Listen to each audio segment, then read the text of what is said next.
श्री राम ने सुग्रीव के राज्याभिषेक में सम्मिलित होने से क्यों मना किया था। श्री राम ने बाली को जब बाली ने श्री राम को आपका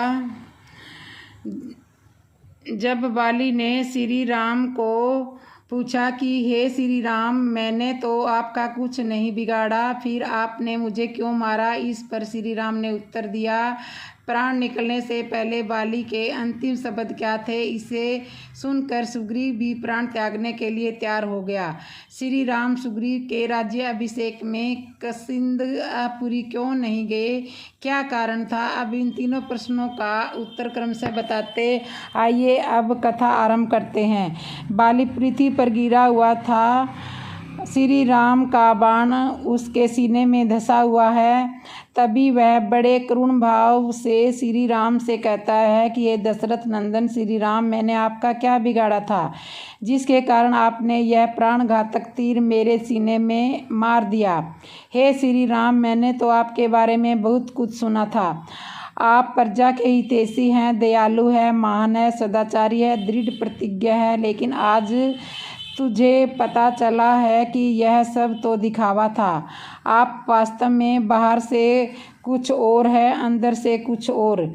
जब मैंने आपका कुछ बिगाड़ा ही नहीं तो मेरी तो लड़ाई दूसरे के साथ हो रही थी, फिर आपने मुझे क्यों मारा। हालांकि मेरी पत्नी तारा सर्वज्ञ है, उसने मुझे आज सुग्रीव से युद्ध करने के लिए भी मना किया था। वह जानती थी कि आप धोखे से छल आवश्यक करेंगे। हे श्री राम, मुझे अपने गुप्तचरों से पहले ही पता चल गया था कि सुग्रीव ने आपकी पत्नी सीता को दिलाने का वचन किया है, इसलिए आपने भी अपने वचन का पालन करते हुए सुग्रीव का भला किया है और मेरा वध कर दिया है। यदि ऐसी ही बात थी तो आप अपनी पत्नी को खोज कर लाने के लिए मुझे भी मिल सकते थे, मैं भी आपकी सहायता करता। मैं उस दुरात्मा राक्षस रावण को युद्ध में मारे बिना ही उसके गले में रस्सी बांधकर पकड़ कर ला देता और आपके हवाले कर देता।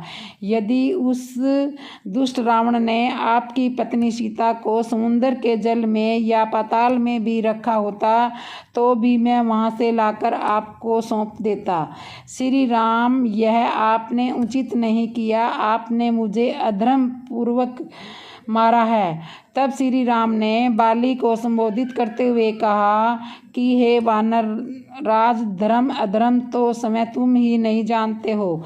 यह सारी पृथ्वी इक्ष्वाकु वंशी राजाओं की है। यहाँ के लोग, यहाँ के पशु पक्षी मनुष्यों पर दया करने या उन्हें दंड देने के वे ही अधिकारी हैं। इसलिए हमारी इस भूमि पर रहकर तुमने अपने जीवन में धर्म का पालन नहीं किया।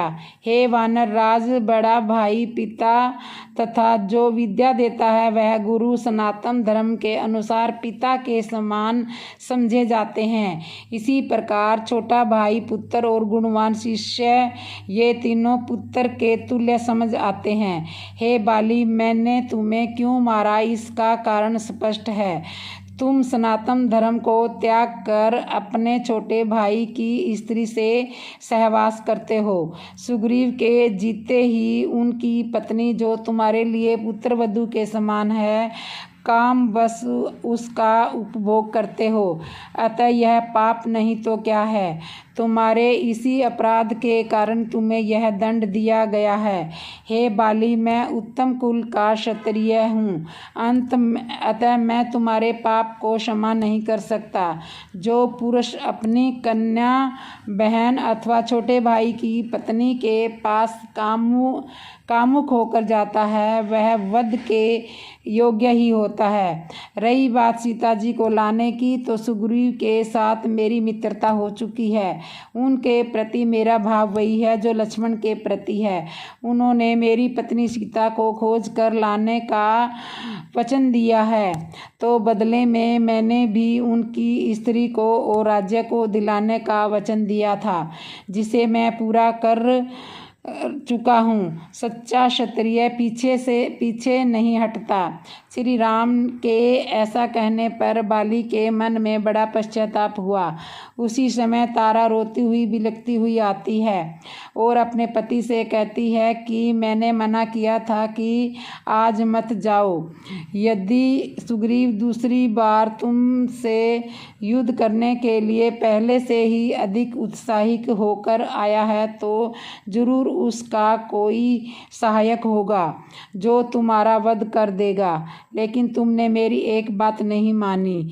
फिर बाली की पत्नी तारा सुग्रीव को संबोधित करते हुए कहती है कि हे सुग्रीव, अब तो तुम्हारा मनोरथ सफल हो गया। तुम्हारे बड़े भाई जिन्हें तुम अपना शत्रु समझते थे वह अब मारे गए हैं। अब निष्कंटक राज्य भोगो और रूमा को प्राप्त कर लो। अब तुम्हारे सामने कोई भी कांटा नहीं। अब मैं तुमसे प्रार्थना करती हूँ कि मुझे भी अपने स्वामी के साथ स्वर्गलोक के लिए विदा कर दो, मुझे भी मार दो। ऐसा कहकर वह फूट फूट कर रोने लगी। अब हम बताते हैं सुग्रीव भी बाली के अंतिम शब्द सुनकर क्यों मरना चाहता था। बाली की थोड़ी थोड़ी सांस चल रही थी। तभी उन्होंने सुग्रीव को बुलाकर कहा कि हे सुग्रीव, पूर्व जन्म में आवश्यक ही मैंने कुछ ऐसे पाप किए होंगे जिससे मेरी बुद्धि फिर गई थी, इसलिए मैंने तुम्हें अपना शत्रु समझ लिया था। इसके कारण मैंने तुम्हारे प्रति बहुत से अपराध किए हैं, लेकिन अब तुम इन सब पर ध्यान मत देना। मुझे लगता है कि भाग्य में हम दोनों को एक साथ रहकर सुख भोगना लिखा ही नहीं था, इसलिए दोनों भाइयों में जो प्रेम होना चाहिए था वह न होकर बैर उत्पन्न हो गया। हे सुग्रीव, अब तुम इस राज्य को स्वीकार करो और मुझे यमराज के यहाँ जाने दो। वहीं पर अंगद धरती पर बैठा हुआ अपने पिता के लिए रो रहा था। बाली ने उसकी तरफ संकेत करते हुए सुग्रीव से कहा कि हे सुग्रीव, ये मेरा बेटा अंगद जो अभी आंसुओं से भीगा हुआ है, यह सुख से पला बड़ा है। यह अभी बालक है, लेकिन फिर भी यह बहुत तेज तार है। यह तुझे प्राणों से भी अधिक प्रिय है। सुग्रीव ने तुमसे निवेदन करता हूँ कि मेरे ना रहने पर भी तुम इसे पुत्र की भांति मानना। इसके लिए किसी भी सुख सुविधा की कमी मत होने देना। सदा इसकी रक्षा करते रहना। अब मेरे स्थान पर तुम ही इसके पिता के समान हो, रक्षक हो। राक्षसों के वध के लिए या किसी भी युद्ध में यह मेरा पुत्र अंगद हमेशा तुम्हारे आगे रहेगा। और यह बुरी तरह से चित्कार करती हुई मेरी पत्नी तारा, इसका हमेशा सम्मान करना। यह जो भी सलाह दे अथवा मंत्रणा दे उसको आवश्यक मानना। अगर मैंने इसकी सलाह मानी होती तो आज मुझे यह नहीं देखना पड़ता। इसने मुझे कई बार समझाया, कई बार धर्म और अधर्म में अंतर बताया, लेकिन मैं ही नहीं माना। शायद काल को यही पसंद था। हे सुग्रीव, तुमने श्री राम को जो वचन दिया है उसका आवश्यक ही पालन करना, और तुम शीघ्र ही ऐसा करो कि यह सोने की दिव्य माला जो मेरे गले में पड़ी है, यह साक्षात किष्किंधापुरी में लक्ष्मी के वास के रूप में है। मेरे मर जाने पर श्री लक्ष्मी नष्ट हो जाएगी, अतः शीघ्र ही मेरे गले से उतार कर इसे अपने गले में धारण कर लो। जब बाली ने इस तरह की बातें कही तो अभी तक सुग्रीव के सामने बाली शत्रु के समान था, लेकिन अब वह भाव समाप्त हो चुका था। 72 स्नेह सुग्रीव के हृदय में जागने लगा। पहले तो उसने यह सरमाला बाली के गले से उतारकर अपने गले में धारण की। उसके बाद वह अपने भाई की ऐसी दशा देखकर फूट फूट कर रोने लगा। उधर बाली ने अपने बेटे अंगद को उसके पास बुलाकर कहा कि बेटा, अब स्थिति को समझो। कब कैसा और कहाँ पर कैसा बर्ताव चाहिए यह भी सोच समझ कर ही व्यवहार करना। जो भी तुम्हें प्रिय लगे या अप्रिय लगे, सुख लगे या दुख लगे, सब कुछ सहन करना। हमेशा अपने हृदय में क्षमा भाव रखना और सदा अपने चाचा सुग्रीव की आज्ञा के अधीन ही रहना। हे अंगद, तुम मेरा प्रेम पाकर थोड़ा सा उदंड बन गए थे, लेकिन अब तुम वैसा ही व्यवहार करना जैसा सुग्रीव तुम्हें करने के लिए आज्ञा दे। यदि तुम उदारतापूर्ण व्यवहार करते रहे तो सुग्रीव तुम्हारा विशेष आदर नहीं करेगा। हे अंगद, तुम कभी भी शत्रुओं का साथ मत देना। जो तुम्हारे चाचा सुग्रीव के मित्र ना हो उनसे कभी मत मिलना। सुग्रीव जिस बात की आज्ञा दे उस आज्ञा का पालन पूरे हृदय के साथ करना। किसी के साथ भी अत्यंत प्रेम मत करना और प्रेम का बिल्कुल अभाव भी मत होने देना, क्योंकि प्रेम करना और प्रेमहीन होना यह दोनों दोष कहलाए गए हैं। इसलिए हमेशा मध्य स्थिति पर ही बने रहना। ऐसा कहकर बाली को एक झटका सा लगा और उसकी आंखें हमेशा के लिए बंद हो गई। उसके दांत खुल गए और मुंह से होकर उसके प्राण उड़ गए। रोना धोना तो पहले से ही चल रहा था, लेकिन बाली को मरते ही चारों तरफ हाहाकार मच गई। मजे की बात तो यह है कि सुग्रीव भी अपने भाई की मृत्यु पर फूट फूट कर रो रहा था। उसके मुख पर आंसुओं की धारा बह रही थी। सुग्रीव रोते हुए श्री राम के पास पहुंचा और कहने लगा कि हे रघुनाथ, मेरे भाई ने मेरा बहुत अधिक तिरस्कार कर दिया था, इसलिए क्रोध में आकर मैंने उसके वध के लिए आपको अनुमति दे दी थी। लेकिन अब मेरे बड़े भाई के यमलोक जाने पर मुझे बहुत दुख हो रहा है। जीवन में मुझे अब कभी शांति नहीं मिलेगी। हे श्री राम, मुझे अब किष्किंधापुरी का राज तो दूर की बात है, यदि स्वर्ग का भी राज्य मिले तो भी मैं उसे ठुकराता हूँ। मुझे तो ऋष्यमुख पर्वत पर ही रहना उचित था। अब मैं किसको क्या मुख दिखाऊंगा? मैंने अपने बड़े भाई को ही मरवा डाला। मेरे भाई बाली से अब तक जिसका भी युद्ध हुआ था, बाली ने उसके प्राण के लिए बिना किसी के ही नहीं छोड़ा। लेकिन मुझसे भी मेरे बड़े भाई का कई बार युद्ध हुआ। कई बार मेरी ऐसी स्थिति हुई कि मैं कई घड़ी तक उचेत अवस्था में पड़ा रहा, लेकिन फिर भी मेरे बड़े भाई ने मेरा वध नहीं किया। जब मैं होश में आया तो मुझे यही कहा कि जा, अब युद्ध करने मत आना, जा भाग यहाँ से। लेकिन मैंने आपसे कहकर अपने ही भाई का वध करवा दिया। सुग्रीव के ऐसे वचन सुनकर श्री राम की नेत्रों में आंसू बहने लगे। 2 घड़ी तक श्री राम का मन भी दुख में डूबा रहा। उसके बाद लक्ष्मण और श्री राम ने सुग्रीव, तारा और अंगद को समझाते हुए कहा कि मरे हुए व्यक्ति की आत्मा को शांति के लिए इस तरह का दुख करना या विलाप करना ठीक नहीं है। होनी को कोई टाल नहीं सकता। यदि संसार में सबसे शक्तिशाली है तो वह है काल। यही सब का कारण है। उसको बस में करने का कोई उपाय नहीं है। वह जब जिसको जितना चाहे उतना दुख या सुख देता है। फिर भी श्री राम ने विलाप करती हुई तारा से कहा कि हे देवी तारा, तुम अब चिंता मत करो। जो होना था वह हो गया, लेकिन तुम पहले की तरह ही किष्किंधापुरी में सुख और आनंद को प्राप्त करोगी। रही बात तुम्हारे पुत्र की, तुम्हारा पुत्र ही युवराज पद को प्राप्त करेगा। विधाता का ऐसा ही विधान है। शूरवीरों की स्त्रियां इस प्रकार विलाप नहीं करती। अतः अब तुम भी शोक छोड़कर शांत हो जाओ। अब हम बताते हैं श्री राम सुग्रीव के राज्य अभिषेक में क्यों नहीं गए थे। पूरे राजकीय सम्मान के साथ बाली का अंतिम संस्कार होने के बाद हनुमान जी ने सुग्रीव के राज्य अभिषेक की तैयारी आरंभ कर दी। हनुमान जी चाहते थे कि श्री राम और लक्ष्मण भी राज्य अभिषेक में सम्मिलित हो। जब हनुमान जी श्री राम से राज्याभिषेक का निमंत्रण देने पहुँचे तब श्री राम ने कहा कि हे हनुमान, मैं किसी भी ग्रास या नगर में प्रवेश नहीं कर सकता। मेरे पिता की आज्ञा थी कि मैं 14 वर्ष तक वन में ही रहूं। इसलिए अपने पिता की आज्ञा का पालन करते हुए मैं 14 वर्षों से पहले किसी भी ग्राम या नगर में प्रवेश नहीं कर सकता। अतः ऐसी शुभ कामनाएं सुग्रीव और अंगद के साथ है। इस प्रकार हमने इस कथा में तीनों प्रश्नों के उत्तर देते हुए पूरा वर्णन किया है। तो दोस्तों, वीडियो कैसी लगी? अगर वीडियो अच्छी लगी हो तो कमेंट में जय श्री राम जरूर लिखना, और जिसने भी मेरे चैनल को सब्सक्राइब नहीं किया, सब्सक्राइब करना, लाइक करना, कमेंट करना और बेल आइकन बटन तो ज़रूर दबा लेना, और बोलो जय श्री राम।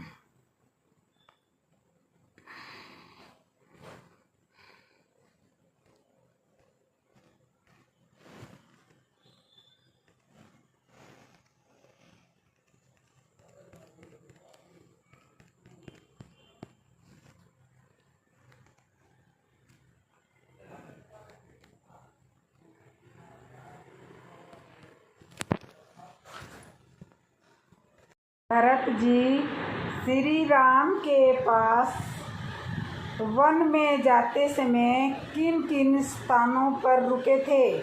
जब भरत जी श्री राम को मनाने के लिए वन में जाने लगे तो उनके साथ वशिष्ठ जी सहित सभी ब्राह्मण, मंत्री, उनकी तीनों माताएं, नगर के सभी लोग और चतुर्गिणी सेना भरत जी के साथ चल रही थी, जिसमें 9000 हाथी, 60,000 रथ और 1 लाख घोड़े भरत जी के अनुसरण कर रहे थे। इस प्रकार पूरे दिन चलते चलते शाम होने तक गंगा जी के तट के पास पहुंच गए। वहीं श्रृंगवेरनपुर नाम का स्थान था। श्रृंगवेरपुर के राजा निषाद राज गुरु थे। जब उन्हें इस बात का पता चला कि भरत जी बहुत विशाल सेना लेकर गंगा जी के तट पर आ गए हैं, तो पहले तो उन्हें संदेश हुआ कि कहीं यह श्री राम का अहित करने तो नहीं जा रहे। लेकिन जब उन्हें पता चला कि भरत जी श्री राम जी से मिलना चाहते हैं, उन्हें मनाकर वापस लाना चाहते हैं, तब वही गंगा के तट पर भरत जी के साथ चल रहे सभी लोगों के ठहरने और खाने पीने की सारी व्यवस्था निषाद राजगुरु ने की थी। सेना में जितने भी हाथी, घोड़े, अन्य पशु चल रहे थे, उनकी भी व्यवस्था निषाद राज के ने ही की थी। उसके बाद दूसरे दिन गंगा नदी को पार कर के भरत जी अपनी सेना के साथ भरद्वाज ऋषि मुनि आश्रम पर पहुँचे। दूसरे दिन वहीं पर रुके। भरद्वाज ऋषि ने अपने तपोबल से पहली विशाल सेना अर्थात लाखों लोगों के रहने, खाने पीने की व्यवस्था की थी। सभी लोगों को उनके मनपसंद का भोजन भरद्वाज ऋषि के तपोबल से सबको प्राप्त हुआ था। साथ में जितने भी हाथी, घोड़े जैसे सभी जानवर चल रहे थे, उन सब के भोजन की व्यवस्था भी भरद्वाज ऋषि ने ही की थी। तब फिर दूसरे दिन वहाँ से चित्रकूट के लिए भरत जी ने प्रस्थान किया, जहाँ श्री राम जी ने अपना आश्रम चित्रकूट पर्वत के ऊपर बनाया था। तो वहाँ पर पहुंचकर चित्रकूट में भी ऋषि मुनियों ने भरत जी का बहुत ही आदर सत्कार किया था, और उनके खाने पीने की व्यवस्था भी चित्रकूट में की गई थी, और सभी जितने भी पशु पक्षी थे, सबके खाने पीने की व्यवस्था भी चित्रकूट में बहुत अच्छे से की गई थी। तो चित्रकूट में भरत जी पहुँचे पूरी सेना के साथ, तो वहाँ के ऋषि मुनियों ने बहुत ज़ोर से उनका आदर सत्कार किया था। तो दोस्तों, ये थी भरत किन स्थानों पर रुके, ये वो वाली कथा थी। तो जय श्री राम।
14 वर्ष के वनवास के दौरान कहाँ कहाँ पर रहे श्री राम। 14 वर्ष के वनवास का पहला पड़ाव था सिंगरोही, इलाहाबाद से 35 किलोमीटर दूर, जहाँ केवट प्रसंग हुआ था, जिसका उल्लेखन रामायण में भी आता है। यह नगर गंगा नदी घाट पर स्थित है। महाभारत में भी इसका प्रसंग आता है। दूसरा पड़ाव था सिंगरोही से गंगा पार करने के बाद श्री राम कुरही नामक स्थान पर उतरे थे, जहाँ गंगा को पार करने के बाद राम, लक्ष्मण और सीता जी ने विश्राम किया। कुरही से चलकर श्री राम अपने भाई लक्ष्मण और पत्नी सहित प्रयाग पहुँचे थे। प्रयाग को वर्तमान में इलाहाबाद कहा जाता है। यहाँ गंगा यमुना का संगम होता है। हिंदुओं का यह सबसे बड़ा तीर्थ स्थान है। यात्रा का दूसरा पड़ाव चित्रकूट का स्थान है, जहाँ राम को मनाने के लिए भरत अपनी सेना के साथ पहुँचे थे। वहाँ पर दशरथ का देहांत हो जाता है। भरत वहाँ से राम की चरण पादुका को लाकर उसे गद्दी पर रखकर राज्य करते हैं। यात्रा का तीसरा पड़ाव कामी ऋषि आश्रम में था। यह उत्तर प्रदेश के पास है, मध्य प्रदेश के पास है, जहाँ श्री राम ने राक्षसों का वध किया था, जिसका वर्णन रामायण के अयोध्या कांड में मिलता है।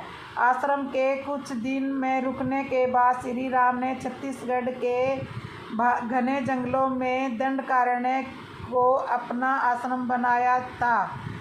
वहीं पर राम ने अपना वनवास काटा था। वहाँ से लगभग 10 वर्षों से भी अधिक समय तक वहाँ रुके थे।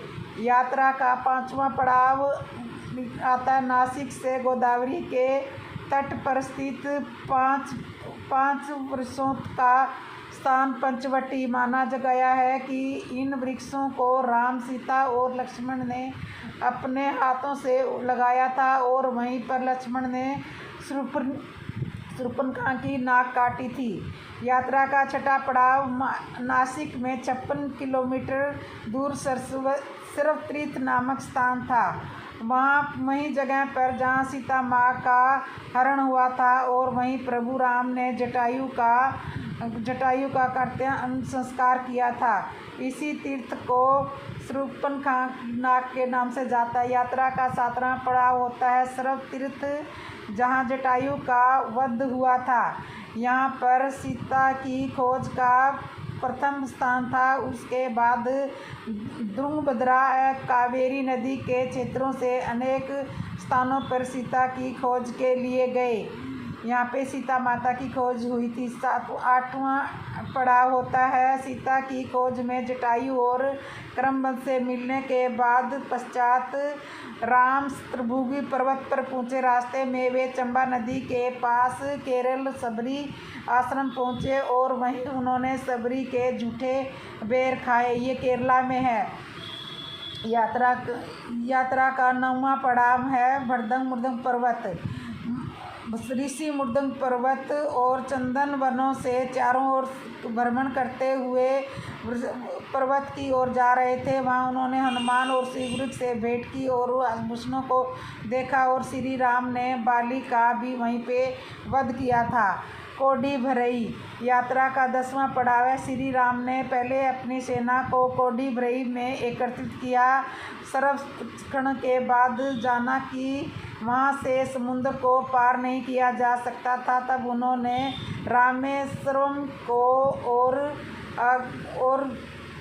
कूच किया। रामेश्वरम। यात्रा का 11वां पड़ाव होता है महाकाव्य। रामायण के अनुसार भगवान श्री राम लंका पर चढ़ाई करने से पहले वहाँ भगवान शिव को पूजा की और उनकी शरण से शिवलिंग बनाया। धनुषकोडी।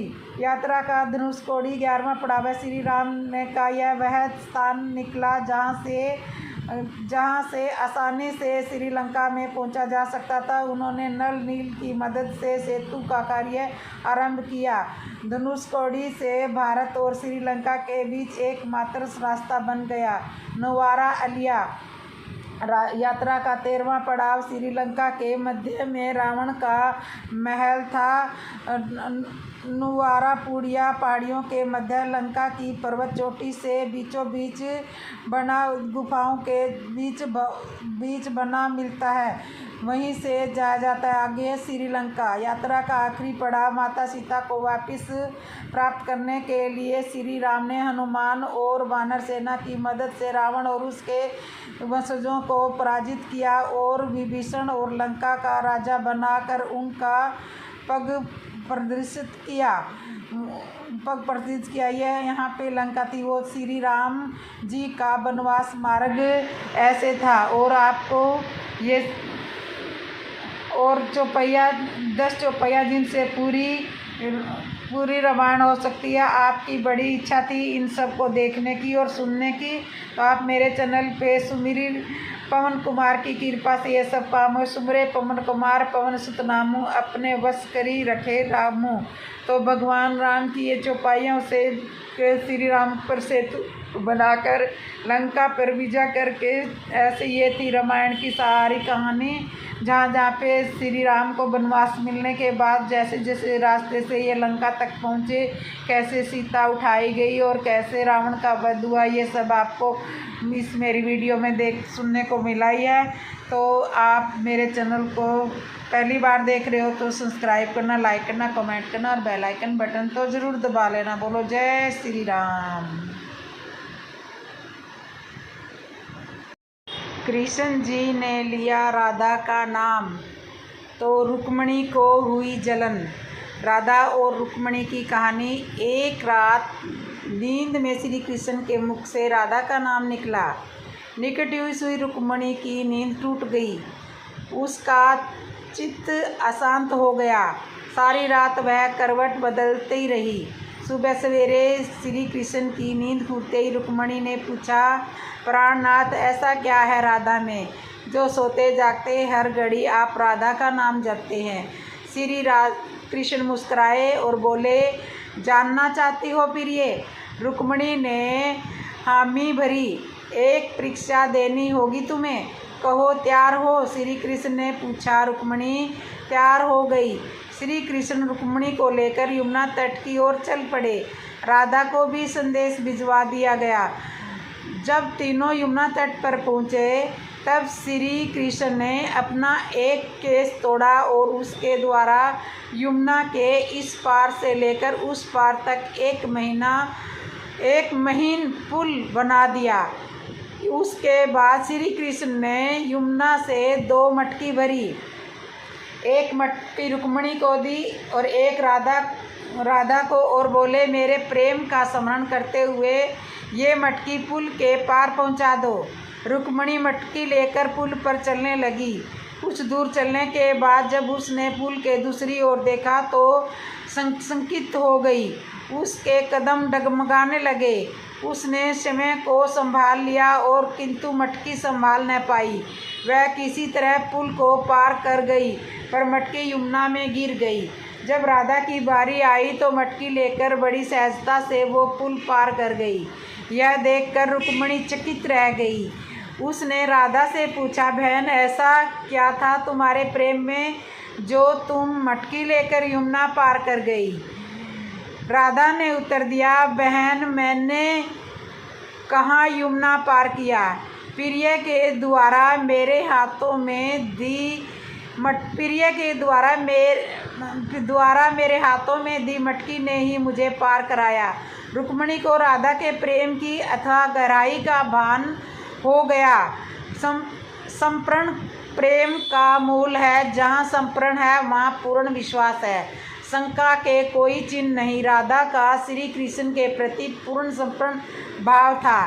शंका लेस मात्र भी न थी।